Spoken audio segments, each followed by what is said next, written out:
Sekalian, jadi konsep pertamanya adalah tadi ya, kalau kita bicara makanan itu, ya makanan itu kalau dia mau bermanfaat untuk raganya, kalau dia tidak mau menyebabkan masalah buat imannya, dia harus halal.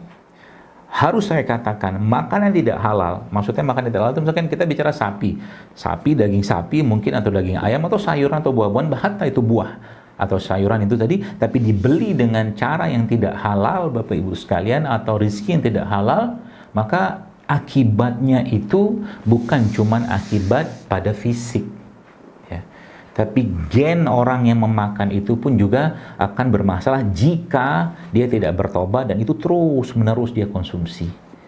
Ya, saya sudah terlalu banyak melihat ini semua, Bapak sekalian. Ada anak yang subhanallah ya bermasalah, kelenjarnya itu bermasalah, bahkan sampai boleh saya katakan itu nggak bisa melaksanakan fungsi manusiawinya gara-gara salah satunya makanan yang tidak halal tadi.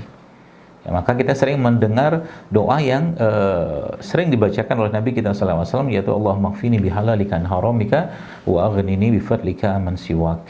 Ya. Abu Bakar bin As-Siddiq radhiyallahu anhu, beliau pernah memakan sesuatu yang diberikan oleh seseorang, yang kemudian setelah orang itu memberikan makanan tadi kepada Abu Bakar, dia mengatakan, wahai Abu Bakar, itu makanan yang kau makan tadi adalah makanan yang aku dapatkan dari hasil berdukun lah, mungkin menenung ya. Seperti apa yang dikerjakan oleh Abu Bakar? Beliau meletakkan jari telunjuknya atau jarinya masuk dalam tenggorokannya untuk mengeluarkan makanan tadi. Dia tidak mau makanan tadi masuk dalam perutnya. Subhanallah ya. Nah, itu jadi kalau kita bicara imun, ada hubungan apa iman sama imun? Oh jelas ada, Bapak sekalian. Percayalah, Anda, saya tidak akan bisa. Baik, kita bicara gini aja lah, gampangnya biar gampang diterjemahkan begini. Kita sholat ya, atau mungkin kita baca Quran, atau kita berdoa. Mampukah kita merasakan kedekatan dengan Allah dalam bentuk mungkin tangisan, rintihan, atau sholat yang khusyuk, atau doa yang membuat kita tuh bergetar ya, atau tilawah Quran yang membuat kita tuh Masya Allah merasa rindu sekali dengan Allah dalam keadaan perut kenyang. Nggak bisa, nggak bakal bisa. Atau Nabi kita SAW juga menyebutkan dosa itu sesuatu yang meresahkanmu, ya, dan kebaikan itu sesuatu yang menenangkanmu, kata Nabi kita SAW, ya.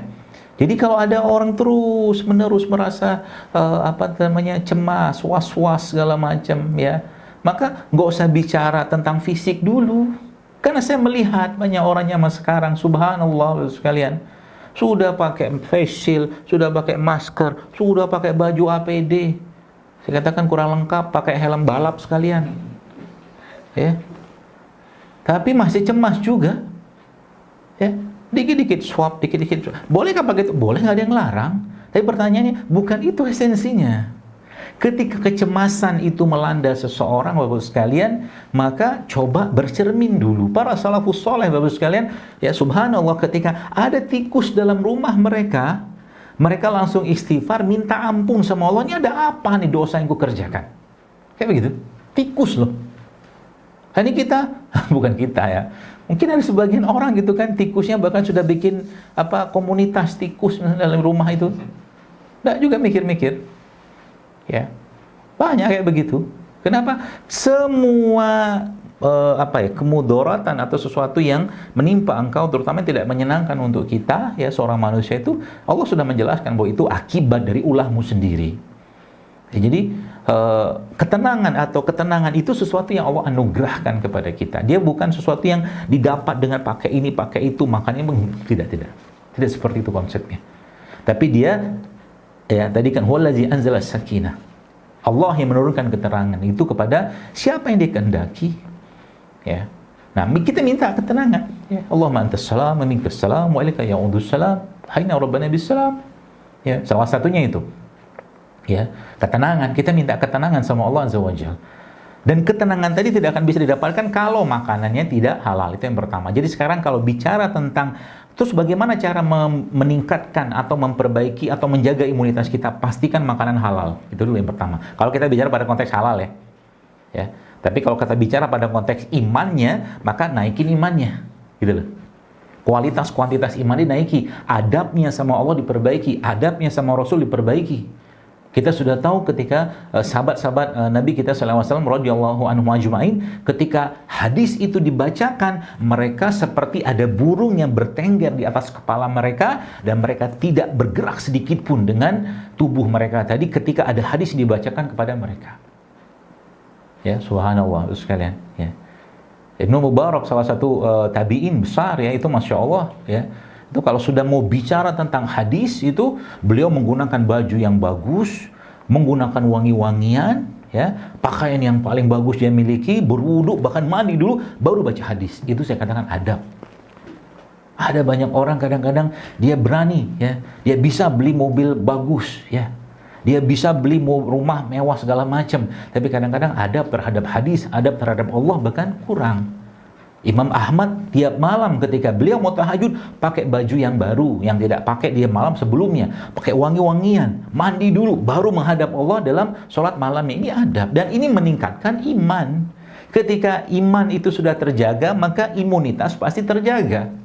Orang yang imannya terjaga tidak akan mau makan berlebihan. Orang yang imannya terjaga tidak mikir dulu yang mau dimakan itu apa. Mikir, karena memang begitu Allah perintahkan. Afala ta'qilun, afala tadabbarun, kata Allah. Mikir gitu kata Allah. Saya pernah membeli satu roti, sekalian. Ya, roti ini cukup terkenal mereknya. Ya, jadi subhanallah, roti ini tiba-tiba saya pengen beli, tapi waktu saya mau pulang bawa ke rumah, saya lihat ini roti nggak ada label halal, nggak ada label halal, dan itu salah satu jaminan kita. Kenapa? Bicara roti itu, ya, bukan cuma bicara tepung, gula, mentega, bukan, ya. Tapi di situ banyak bahan-bahannya. Bahkan saya pernah lihat ada satu roti, bukan satu roti, ada bahan roti itu namanya burnt flavor.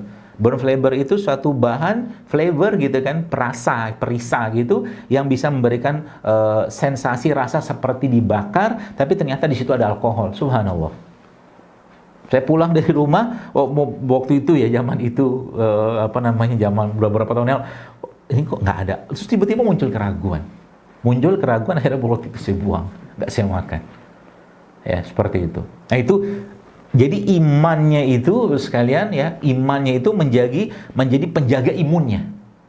Maka orang yang menjaga imannya, ya mikir yang dimakan apa, ratanya sumbernya dari mana, munculkah ketenangan atau was-was terus yang dia rasakan setiap hari.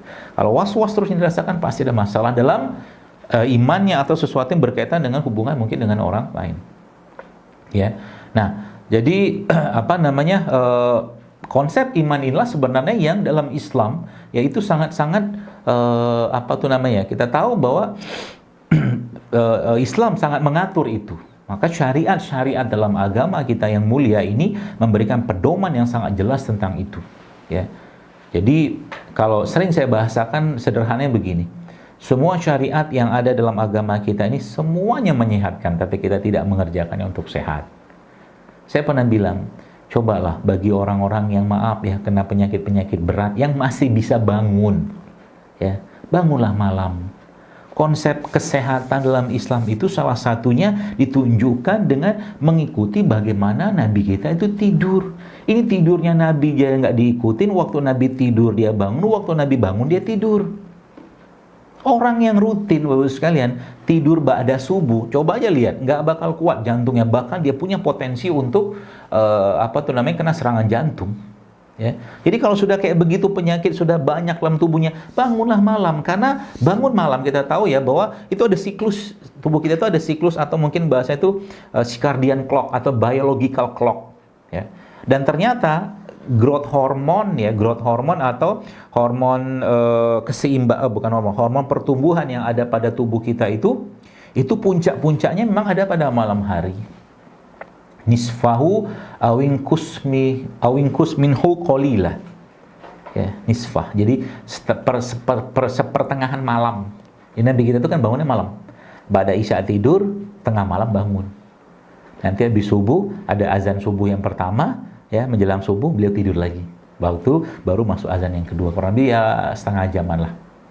Ya, dan riset membuktikan bahwa growth hormone itu ketika seseorang, Bapak Ibu sekalian, ya, itu seseorang itu bangun malam ya, itu ya, bangun malam, ya kita sholat malam itu ternyata growth hormone itu nanti bisa dibaca lah, itu manfaatnya luar biasa. Ngandalin itu saja sudah sangat powerful, luar biasa. Dan kalau growth hormone itu sudah keluar lebih banyak ke dalam tubuh kita, dihasilkan oleh kelenjar di kepala kita itu, maka dia akan memakan sel kanker, makan sel yang rusak, dia memperbaiki sel-sel yang tidak berfungsi dengan optimal, seterusnya ya.